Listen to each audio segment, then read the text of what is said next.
On this channel, I break down innocuous-looking daily things like the school and the corporation and look at their effects on the world. We don't usually question the institutions we're familiar with. They're part of our world. They're normal. This channel exists to ruthlessly expose the normal for the fraud that it is. We spend half our waking time for 40 or more years working to create profit for someone. Seems like one of those normal things we should talk about. In this video, we're going to look at what profit is, its effects on society, and what the world might look like if profit were no longer our top priority. I'm Chris, and this is what had to be said. Most arguments I've heard in favor of any aspect of capitalism only make reference to the closest alternative. Here's what I mean.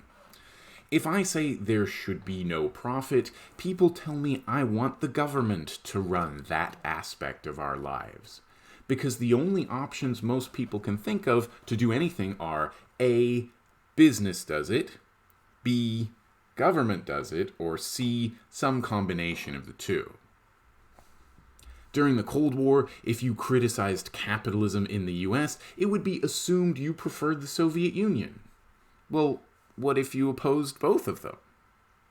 There aren't only two systems. The problem is, people aren't used to questioning the systems they live under, and they're really not used to imagining how things could be. Well, fortunately, this channel exists to change that. Now, when I say profit, I'm not talking about a paycheck or any earning of any money. Wages are not profits. I'm talking about a firm's bottom line, revenue minus expenses. As a verb, profit acknowledges its own one-sided nature, to profit off others.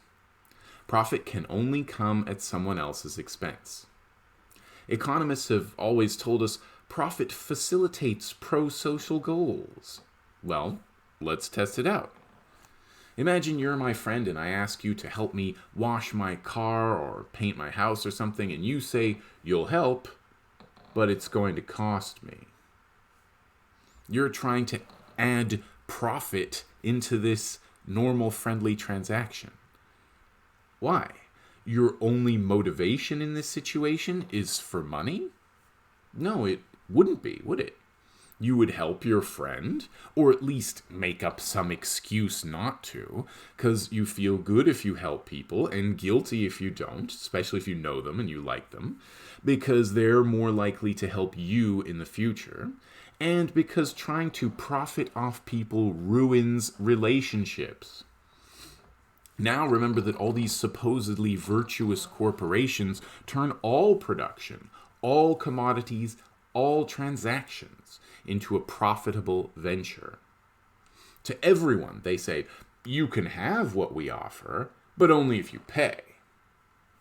Even if you need it, if you don't have the money, you'd better find a charity, because profit demands that everyone pay and no exceptions be made. What's pro-social about having huge amounts of resources and denying them to people who need them, or forcing those people to choose between necessities? What's good for everyone about paying employees the minimum you can get away with while charging customers the maximum? We should take a minute to talk about motivation.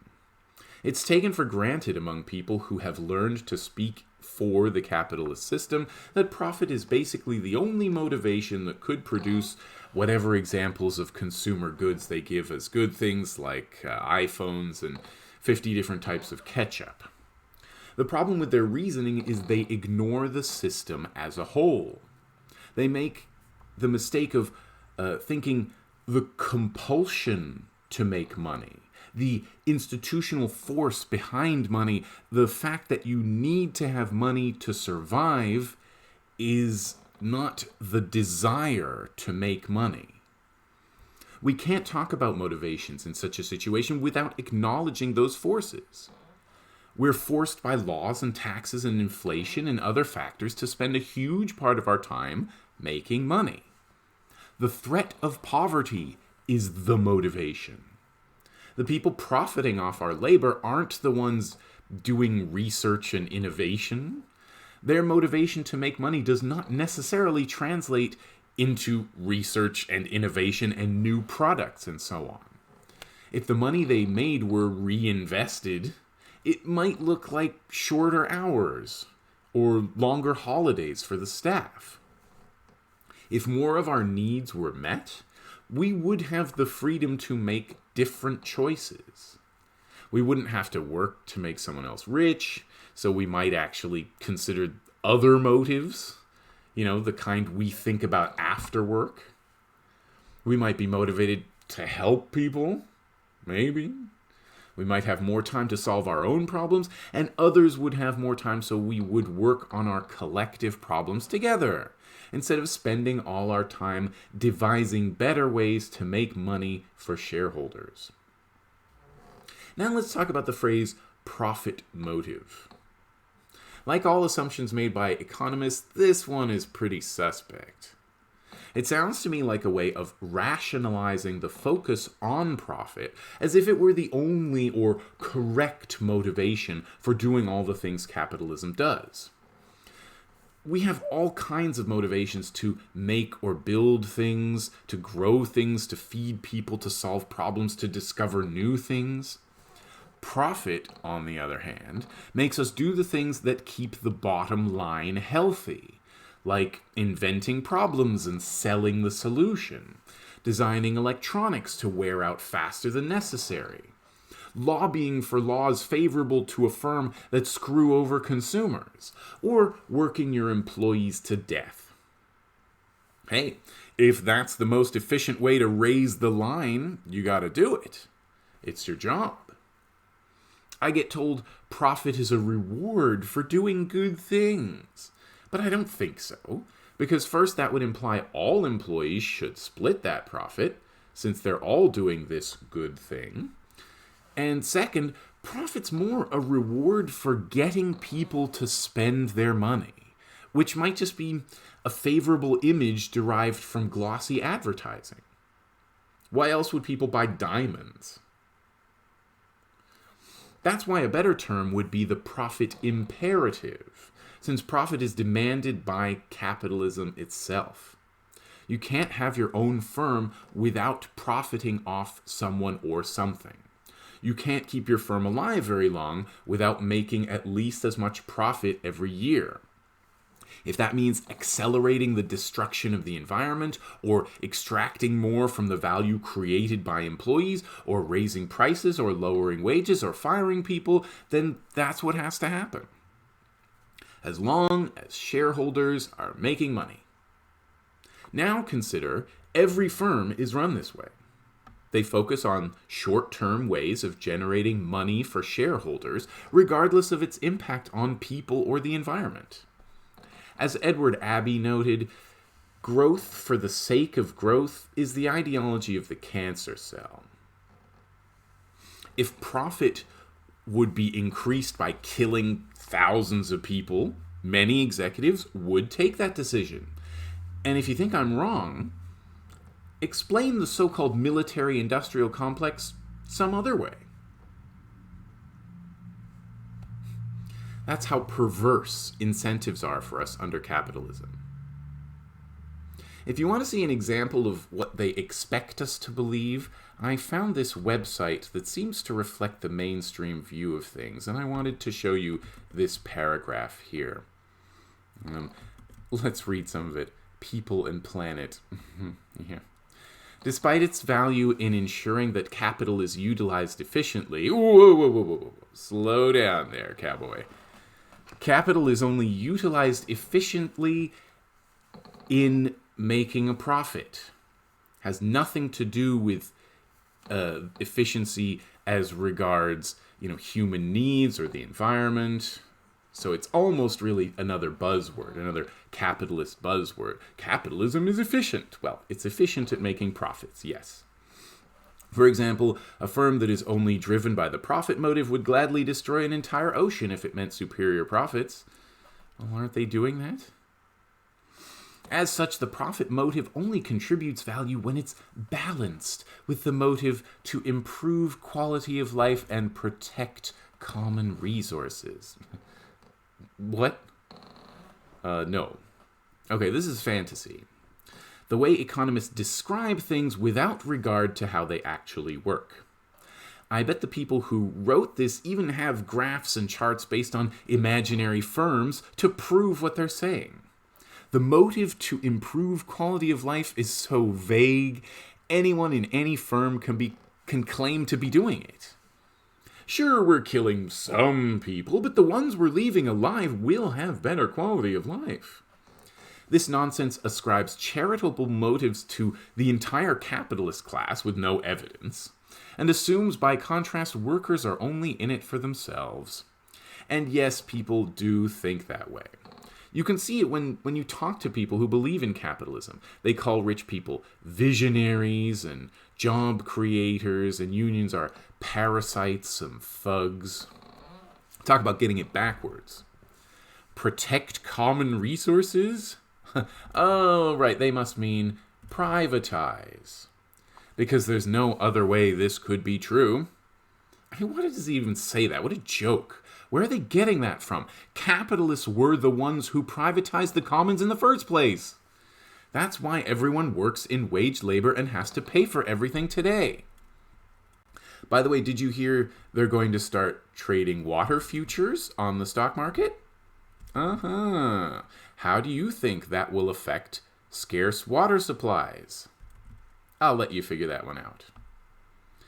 Anyway, this same paragraph, it says, this role is typically played by government regulators who establish No, it is not. This phrase is more propaganda. Government enables and empowers and protects corporations in their endless quest for profit, and if that means using the military to force open a foreign market and protect overseas operations, it will spend trillions of dollars in taxpayer money making it happen. And yet, the state has the nerve to tell you they moderate the excesses of the corporation and share its revenue with everyone. That's the promise behind the idea of taxing the rich. The government will share profits with all of us. Even though that's never happened, so much as what it does is take everyone's money, give most of it to the rich in contracts and subsidies and protection, and have just enough left over to build a few hospitals. Taxing the rich and turning the state into a pro-social organization is another fantasy. It is impossible for any state to work for more than a small, influential minority.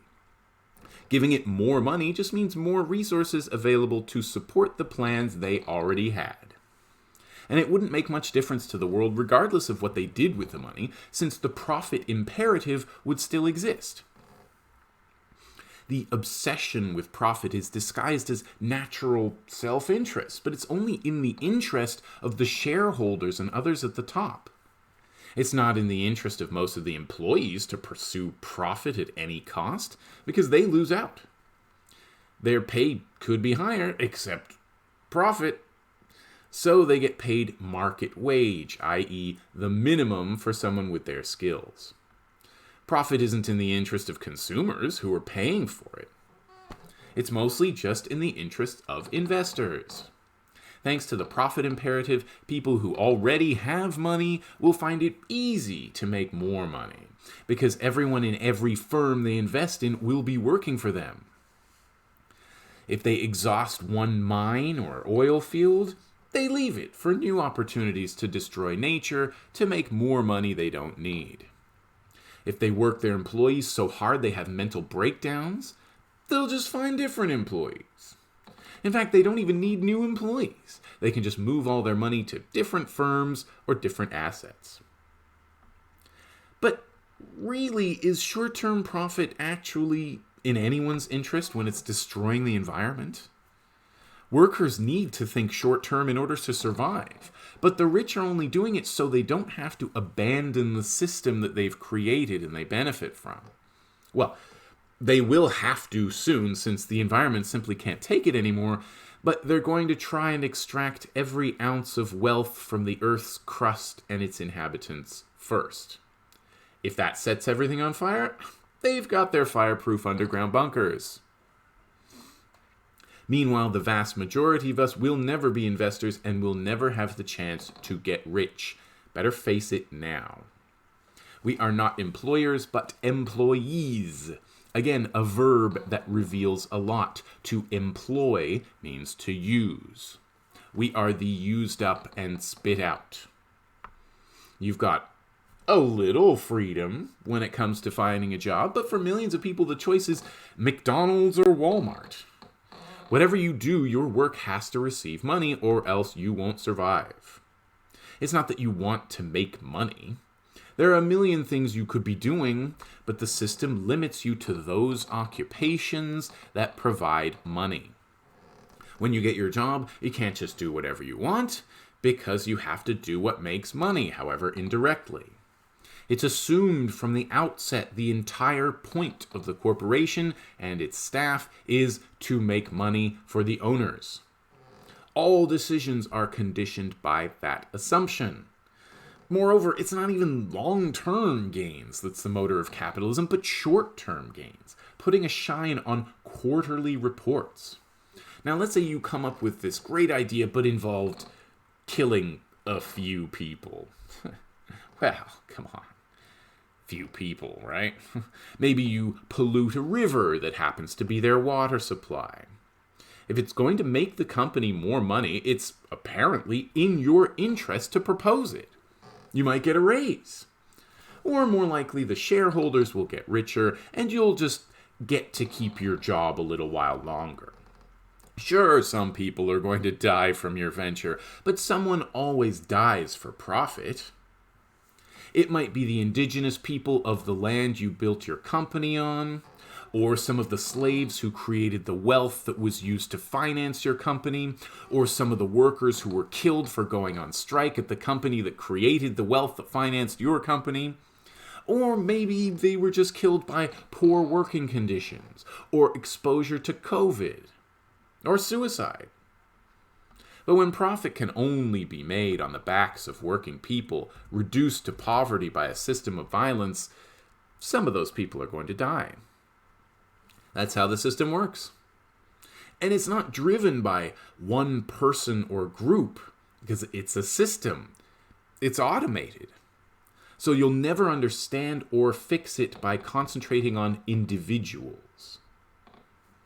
As long as capitalism exists, slavery will exist. States create the conditions whereby people have to use money and have no choices, and corporations come along and take advantage. Again, if it makes sense to use slaves to make more profit, they'll do it. That's why your electronic devices, your clothes, and even your chocolate are made by slaves. The people who say capitalism made your iPhone are just repeating slogans. Slaves mined and assembled your iPhone. Capitalism ensured the people on top got all the profit. As I speak, firefighters conscripted from California prisons are fighting wildfires for $1 an hour. 2.5 million people are unemployed in California, but they would have to get paid at least a minimum wage. Prisons provide the bare minimum of everything, including wages, so they can save money. That's what efficiently utilizing resources means. It means more profit for someone. And people in a capitalist system can't even imagine work without compulsion. They can't imagine working with their friends and their communities to solve their problems together full time because they're too busy selling their blood and sweat to a corporation. Forcing people to work is slavery. Creating the conditions where they are forced to work because they were born into systems of taxation and debt and everything costs money is akin to slavery. It's still forced labor.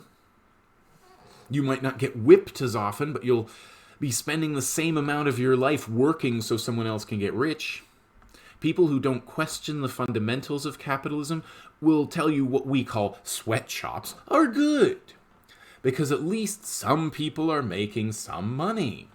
Well, why were they compelled to use money in the first place? What happened to all the other ways of earning money? Why are their costs so high they need to take jobs of long hours of backbreaking labor in unhealthy conditions? This is not a natural, fair, or benign system. It's a system of violence. And we can stop it by treating each other equally and taking back the commons. But I've talked about solutions a lot in other videos. I'm going to round out this video by painting you a picture of a world without the compulsion to make a profit. Actually, really, you could answer that question yourself by learning about the history of what we were like before states emerged in so-called primitive times, or what things are still like for many indigenous cultures around the world. But we could also just envision this world without profit. I don't know everything about every industry, so I'll just give you some examples. I'm sure you could use your knowledge to think of more. Let's start with landlords. Landlords want you to think they provide housing, but they don't. Construction workers provide housing. Landlords profit off housing. Housing is not just some consumer choice like the ketchup, but a need. But that doesn't matter to a landlord. Landlords don't spend all your rent money on taxes and repairs like they want you to think. They just keep it.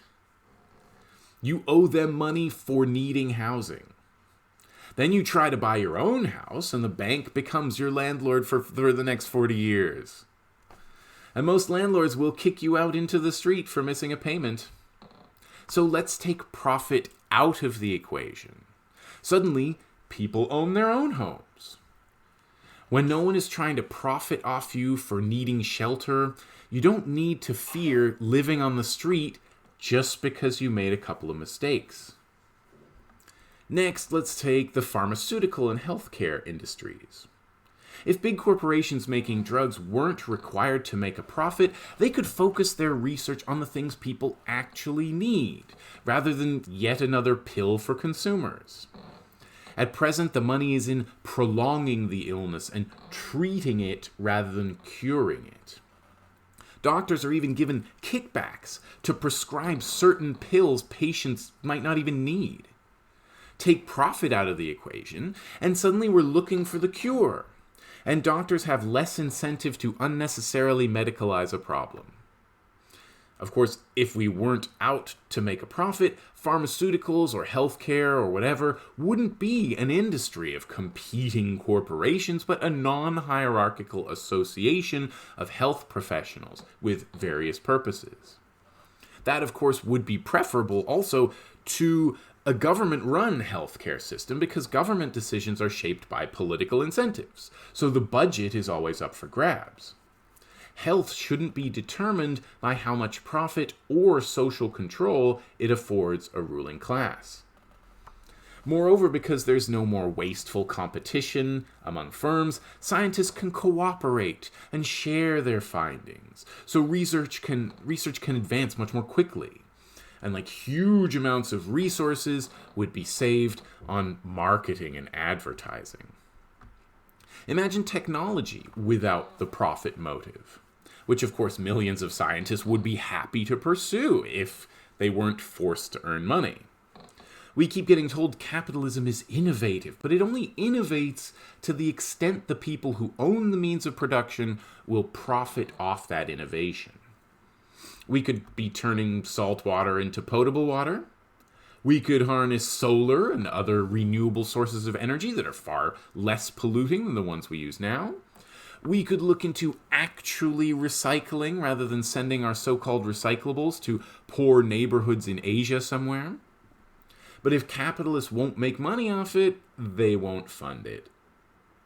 They might ignore or downplay the benefits of greener technology, or even lobby to make it illegal, which of course they do. Entire industries collude to make products that break down sooner than they need to, which is called planned obsolescence, which inevitably creates enormous amounts of waste, and which, of course, used slave labor to create.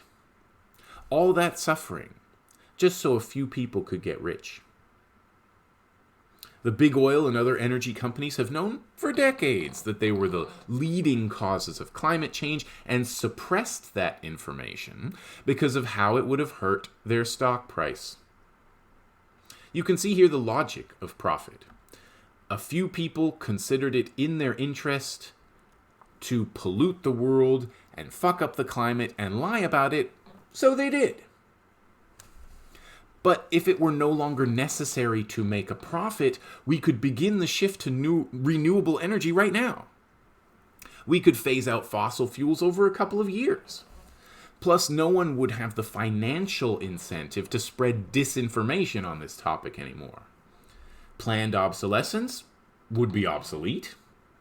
No more slave labor either, because there's no relentless drive to reduce costs. What else? What other aspects of life could be improved if they weren't subjected to the profit imperative? Well, what couldn't? I'm sure you can use your imagination.